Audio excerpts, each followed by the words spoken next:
माता की वंदे वंदे वंदे। नमः पार्वती पतिये हर हर। मंच पर उपस्थित भारतीय जनता पार्टी के बिहार सरकार के मंत्री श्री हरिशंकर स्वामी जी, भारतीय जनता पार्टी के झारखंड के संगठन महामंत्री माननीय करमवीर जी, जिला के अध्यक्ष साहेबगंज श्री प्रशांत मंडल जी, हमारे सहयोगी दल एनडीए गठबंधन के जदयू के अध्यक्ष श्री सुनील सिन्हा जी, लोजपा के अध्यक्ष श्री प्रदीप पासवान जी, आसजू के अध्यक्ष श्री चतुरानंद पांडे जी, ओबीसी मोर्चा के राष्ट्रीय मंत्री,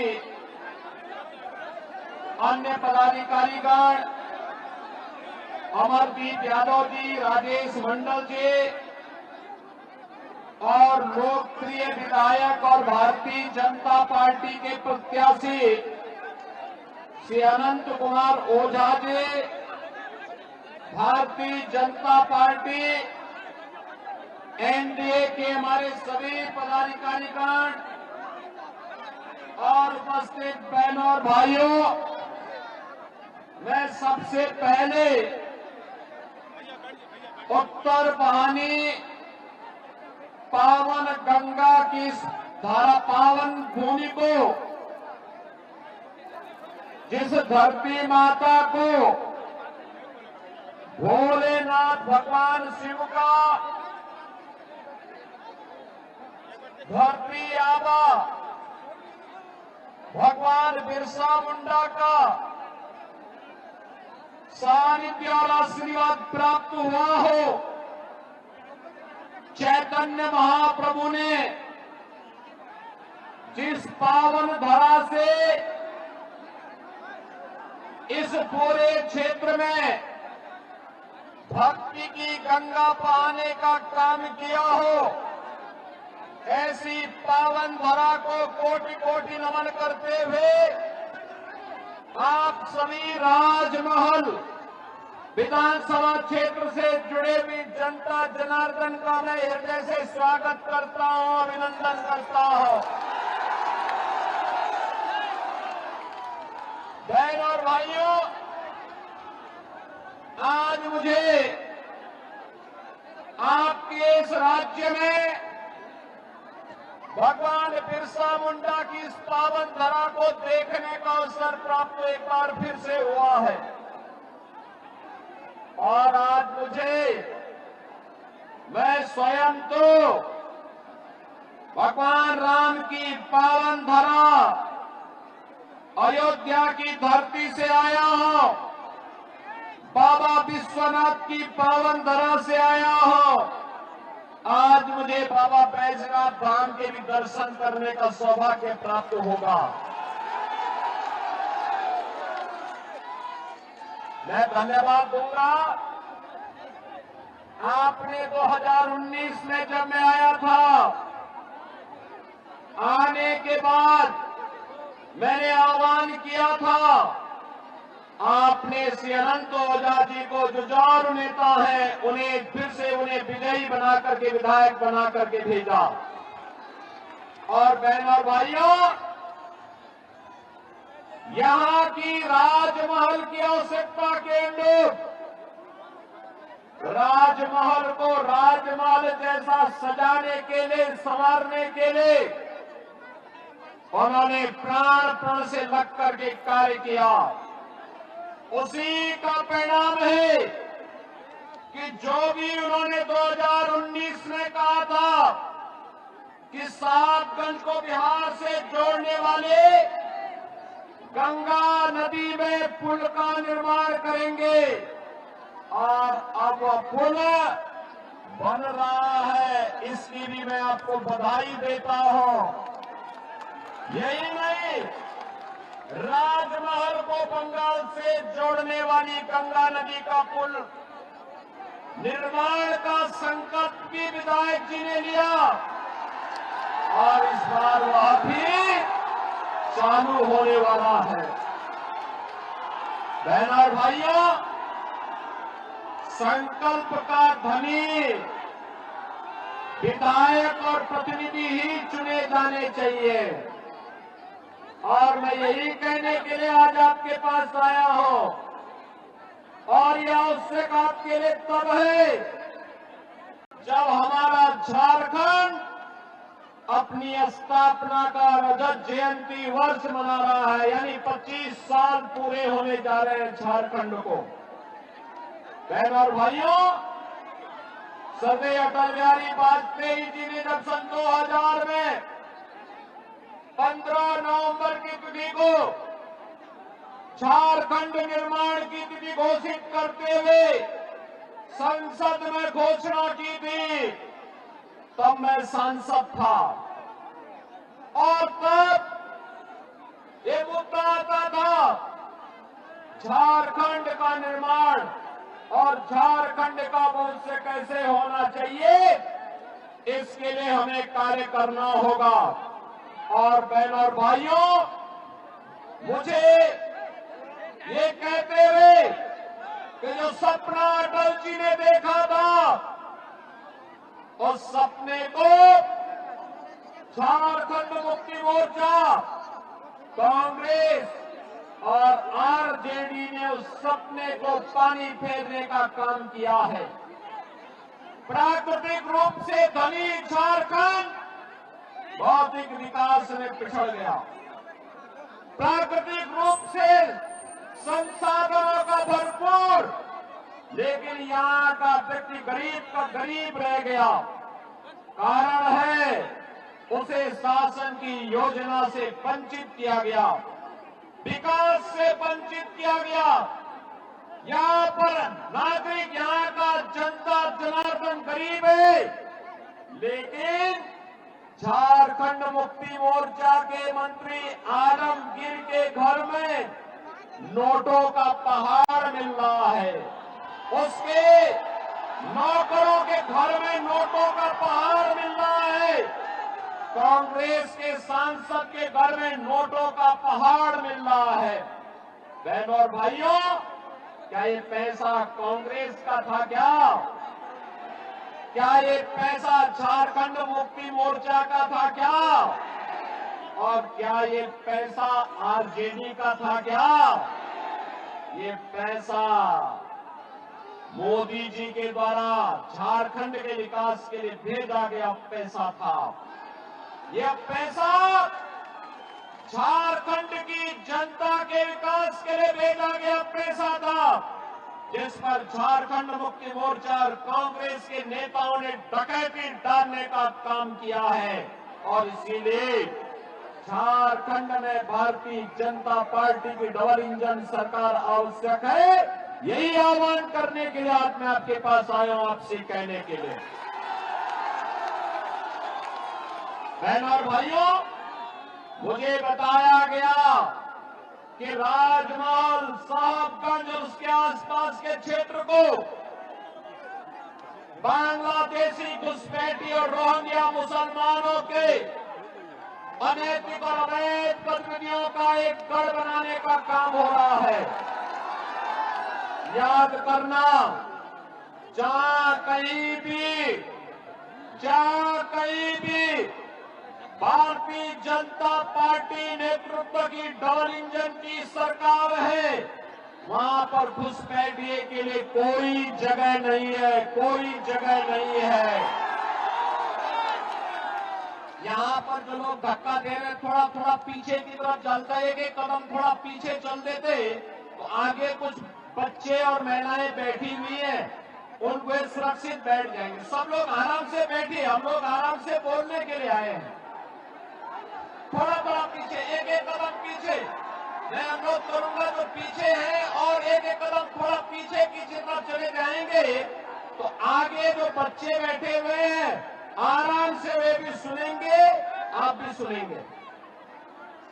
बहनों और भाइयों, मैं तो आपसे कहने के लिए आया हूं, एक ही बात कहने के लिए आया हूं और बात कहने के लिए आया हूं। जैसे यूपी के अंदर, उत्तर प्रदेश के अंदर डबल इंजन की सरकार है और डबल इंजन की सरकार होने के कारण उत्तर प्रदेश में न घुसपैठिए हैं, न कोई गौ हत्या करने का दुस्साहस कर सकता है, न कोई किसी बेटी के साथ बेटी की इज्जत पर हाथ डालने का दुस्साहस कर सकता है। और अगर किसी ने घुसपैठ की, किसी ने बेटी की इज्जत में हाथ डालने का कार्य किया, किसी ने गौ हत्या किया, तो मान करके चलिए कि यमराज के घर के लिए उसका टिकट पक्का। यह काम केवल भाजपा करेगी, यह काम भाजपा गठबंधन ही कर सकता है, यह काम झारखंड मुक्ति मोर्चा और कांग्रेस नहीं कर सकती है। और इसीलिए मैं कहने के लिए आया हूं, बहनों और भाइयों, मोदी जी ने तो एक बात आपसे कही और वह कही उन्होंने कि झारखंड में जैसे ही 23 नवंबर को अब तक जो रिजल्ट आएगा, पहले चरण का चुनाव संपन्न हो गया है।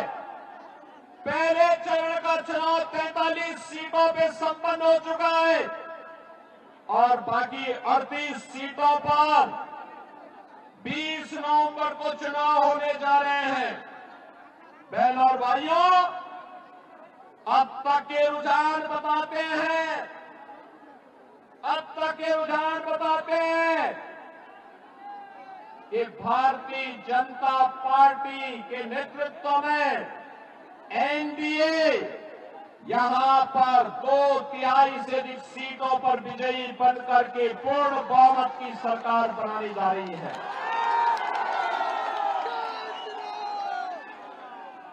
पूर्ण बहुमत की सरकार का मतलब 23 नवंबर को जब ईवीएम खुलेगा और दोपहर में घोषणा होगी कि झारखंड के अंदर भारतीय जनता पार्टी नेतृत्व की एनडीए सरकार बन रही है, तो बहनों और भाइयों, उसके बाद आप मान करके चलिए, आराम से भैया, आराम से धक्का मुक्की नहीं भाई, थोड़ा थोड़ा एक एक कदम पीछे चले जाइए, एक एक कदम पीछे। मैं जानता हूं आप में उत्साह है, लेकिन चुनाव तक हमें जोश के साथ साथ होश भी बनाए रखना है। देखो आगे दिव्यांगजन बैठे हुए हैं, बेटियां बैठी हुई हैं, महिलाएं बैठी हुई हैं और इसीलिए उत्साह भी होना चाहिए, लेकिन जोश के साथ साथ होश भी होना चाहिए।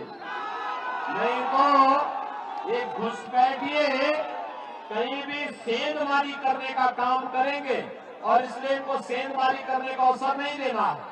और मैं इसीलिए आपसे कहने के लिए आया हूं, मोदी जी ने घोषणा कर दी है, भाजपा की सरकार आते ही 21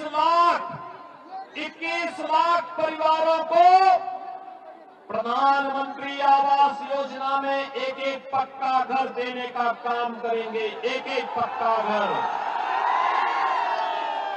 मोदी जी ने घोषणा कर दी है कि भाजपा की सरकार आएगी तो गोगो दीदी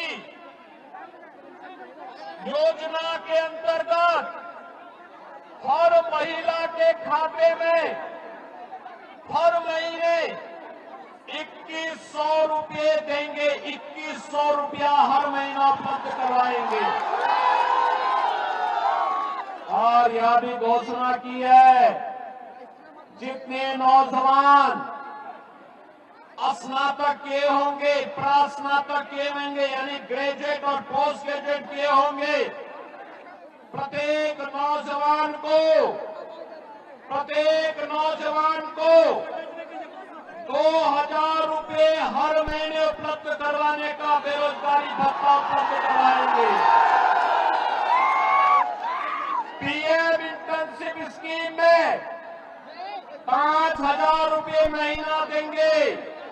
और यही नहीं, यह भी कहा गया है, यह भी भारतीय जनता पार्टी का संकल्प है कि बहनों और भाइयों, ये जितने भी घुसपैठिए हैं, इन घुसपैठियों को जैसे ही सरकार बनेगी, एक तरफ इन घुसपैठियों को लात मार करके बाहर करने का काम करेंगे और दूसरी तरफ 1.5 लाख सरकारी नियुक्ति का विज्ञापन भी झारखंड के अंदर जारी होकर के पारदर्शी तरीके से झारखंड के युवाओं को सरकारी नौकरी झारखंड के अंदर ही देने का कार्य किया जाएगा। भारतीय जनता पार्टी ने संकल्प लिया है और वह संकल्प लिया है, भारतीय जनता पार्टी का संकल्प है कि हर परिवार को घर बनाने के लिए फ्री में बालू उपलब्ध करवाने का काम करेंगे। बहनों भाइयों, मैं आप सबसे अपील करने के लिए आया हूं, आज आप देखते होंगे जहां जहां पे भारतीय जनता पार्टी की डॉलिंगटन की सरकार है, वहां न दंगा है न कर्फ्यू है, वहां पर न बेटी की सुरक्षा पर खतरा है, वहां कोई गुंडागिर्दी नहीं है, वहां पर विकास है, वहां पर समृद्धि है, वहां पर सुशासन है, वहां पर किसी भी प्रकार की अराजकता नहीं, विरासत और विकास का बेहतर समन्वय है और वहां पर कोई समस्या नहीं है। आपने देखा होगा 500 वर्ष पहले अयोध्या में राम मंदिर को तोड़ा गया था, डबल इंजन की भाजपा सरकार आई, आज अयोध्या में भगवान राम का भव्य मंदिर का निर्माण बनकर के तैयार हो गया है। अयोध्या में राम मंदिर का निर्माण, और राम मंदिर का ही नहीं, श्रृंगवेरपुर में, याद करना, श्रृंगवेरपुर में भगवान राम और निषाद राज की 56 फुट ऊंची प्रतिमा भी वहां बना करके स्थापित कर दी गई है। बहनों और भाइयों, अयोध्या के जितने भी यात्री विश्रामालय हैं, उनका नामकरण भगवान राम के वनवास के कालखंड के दौरान सबसे पहले मित्रता का हाथ निषाद राज ने बढ़ाया था और इसलिए हर विश्राम स्थल का नाम वहां पर निषाद राज गुहा के नाम पर ही किया गया है। अयोध्या का इंटरनेशनल एयरपोर्ट का नामकरण महर्षि वाल्मीकि के नाम पर किया गया है। अयोध्या के भोजनालय का नामकरण, जहां पर श्रद्धालु जनों को शुद्ध भोजन उपलब्ध होता है, माता सबरी के नाम पर किया गया है। और इसलिए बहनों और भाइयों, मैं आपसे कहने के लिए आया हूं, भारतीय जनता पार्टी नेतृत्व की ये सरकारें सुरक्षा के लिए, सुशासन के लिए, समृद्धि के लिए कार्य कर रही है। देश तब गुलाम हुआ था जब हिंदू बटा था। और भाइयों, अब बटना नहीं है, बटे थे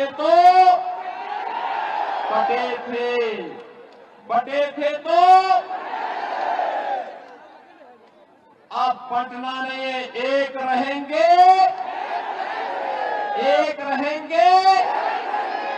सेफ रहेंगे, सेफ रहेंगे, न बटेंगे न कटेंगे, एक रहेंगे, सेफ रहेंगे। इस संकल्प के साथ हमें कार्य करना है और यही आह्वान करने के लिए आज मैं आपके पास आया हूं। बहन और भाइयों, मैं आपसे कहना चाहता हूं, अयोध्या में अगर हिंदू बटा नहीं होता, 500 वर्ष पहले जाति के नाम पर बटा नहीं होता, तो अयोध्या में अपमान नहीं झेलना होता। अगर हिंदू बटा नहीं होता तो काशी में अपमान नहीं झेलना होता।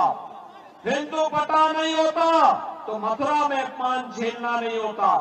हम इस जब बटे थे तो अपमान झेलना पड़ा था और इसीलिए मैं आपका आह्वान करने के लिए आया हूं कि बहन और भाइयों, बटना नहीं है।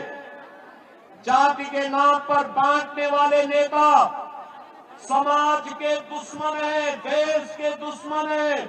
इनसे सावधान रहना है और सावधान रह करके एक भारत श्रेष्ठ भारत की परिकल्पना को साकार बनाने के प्रधानमंत्री मोदी जी के यहाँ आह्वान को आगे बढ़ाना है। विकसित भारत की परिकल्पना को आगे बढ़ाना है और विकसित भारत की इस परिकल्पना को आगे बढ़ाने के लिए आज मैं आपके बीच आया हूं आपसे कहने के लिए। भारतीय जनता पार्टी गठबंधन ने राजमहल विधानसभा सीट पर श्री अनंत कुमार ओझा जी को अपना प्रत्याशी बना करके उतारा है। अनंत ओझा जी को अपने चुनाव जिता करके भेजेंगे। जहां तक मेरी आवाज जा रही है वहां तक दोनों हाथ ला करके थोड़ा बताइए। जहां तक मेरी आवाज जा रही है दोनों हाथ ला करके बोलिए। सभी लोग सहमत है ना? सभी लोग सहमत है ना? तो पक्का मान करके चलिए कि जो घुसपैठियों के रहनुमा यहाँ पर झारखंड मुक्ति मोर्चा के चुनाव चिन्ह से चुनाव लड़ने के लिए आकर के आपको गुमराह करने का काम करेगा ना, आप याद करना 23 नवंबर के बाद इन सब की छुट्टी होगी।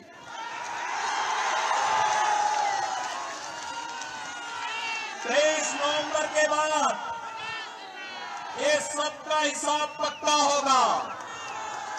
इन्होंने जितना लूटा है एक एक पाई का हिसाब होगा और इसीलिए कहने के लिए मैं आया हूं, गौ हत्या बंद होगी, बेटी और व्यापारी की सुरक्षा की पुख्ता व्यवस्था होगी।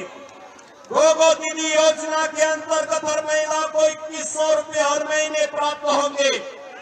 21 लाख परिवारों को एक एक आवास उपलब्ध होगा और यही नहीं, हर नौजवान को 2000 रुपये महीने का बेरोजगारी भत्ता भी उपलब्ध करवाने का काम भारतीय जनता पार्टी की एनडीए सरकार कराएगी। सभी लोग सहमत हैं? अनंत ओझा जी को भारी बहुमत से विजयी बना के भेजेंगे तो फिर मेरे साथ बोलेंगे दोनों हाथ पा करके भारत माता की, भारत माता की।